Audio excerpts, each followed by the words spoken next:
आंबर चटनी तो आप बहुत थर बनई हेले एमती केमे आंब चटनी बनई कि जोटा खावाई बहुत ही टेस्टी लगी थाए।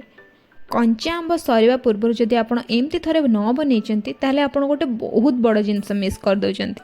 नमस्कार, जय जगन्नाथ। स्वागत करुच्ची आपण मानक आम रोषे आम परंपरा को। आज आम बनइबा आंबर चटनी जोटा कि खावाई बहुत ही टेस्टी लगी थाए। आशा करी आज रेसिपी आपण मानक पसंद आसब निश्चय। आंबर चटनी मुझे नहीं फाड़े आंब गोटे बड़ साइज आंबर ये फाड़े काटिक नहीं टाकुआ होता गोटे सैड्र फाड़े काटिक नहीं सहित अल्प टिके नहीं एतिकी आंब आमर चटनी पूरा पूरी परफेक्ट अच्छी। ता सहित मु फाड़े टमाटो नहीं जोटा कि गोटे बड़ साइज टमाटर फाड़ करके नहीं फाड़े टमाटो आ सहित नहीं गोटे कंचा लंका आउ किछि रसुण। जदि आप राग अधिका चाहते आउ टिके कंचा लंका भी आपड़ नहीं पारे तो ये गोटे मीडियम साइज रसुण रू कोला बाहर करके नहीं सहित ये देदेली गोटे पैन रे सोरिष तेल।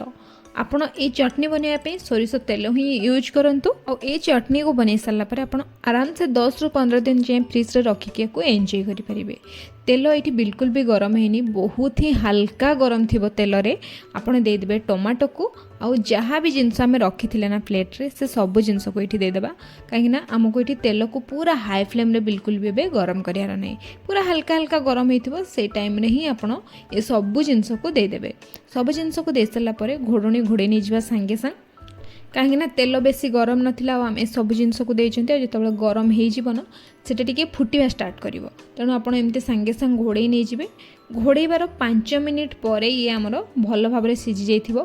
गैस फ्लेम को मीडियम रखिए बिल्कुल भी हाई करेंगे कि पूरा पूरी लो भी करेंगे तो मीडियम फ्लेम रे रखिक कुक करेंगे।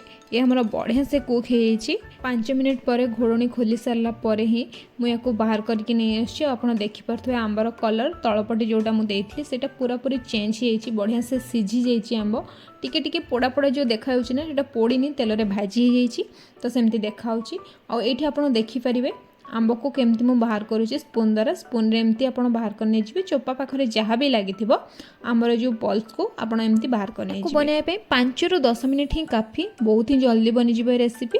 और रुटी परोटा सहित हो कि भात सहित हो जो थे भी खाइबे स्नैक्स रे भी खाइले बहुत ही बढ़िया लगे। सहित फाड़े पियाज को चुन चुन करके काटिक नहीं आउ किसी धनिया पत्र को एमती चुन चुन करके काटिक नहीं मुझे गोटे मिक्सचर जार और मिक्सचर जार देदेबा जहाँ सब जिनस रखी ना सब जिनस को देदेबा एक सहित आउ भल भाव में ग्राइंड करवा किंतु ता पूर्व आमको ये आउ किछि मसला भी मिसेबार अच्छी।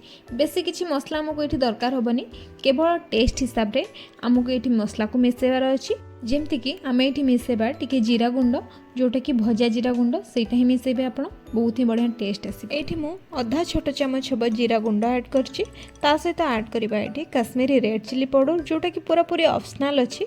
आपन जदि चाहिए ये ऐड करेंगे ना आप स्किप भी करेंगे।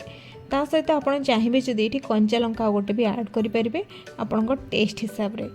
ये मु रागुआ रागुआ चटनी बनाऊँगी आठी स्वाद हिसाब से मुझे लुण को ऐड कली। आपड़ चाहिए जदि ये लुण सहित चीनी भी ऐड करेंगे जोटा कि टेस्ट को आउटे बैलेंस कर आप मीठा भी खाईपर माने मीठा खट्टा टाइप रे लगे चीनी टिके मिसेले किंतु मत ये पूरा रागुआ रागुआ आउ नमकीन वाला करार अच्छी तेणु मुझे चीनी मिसेनी। ये सब जिनस को भल भाव ब्लेंड करके नहीं आसवा।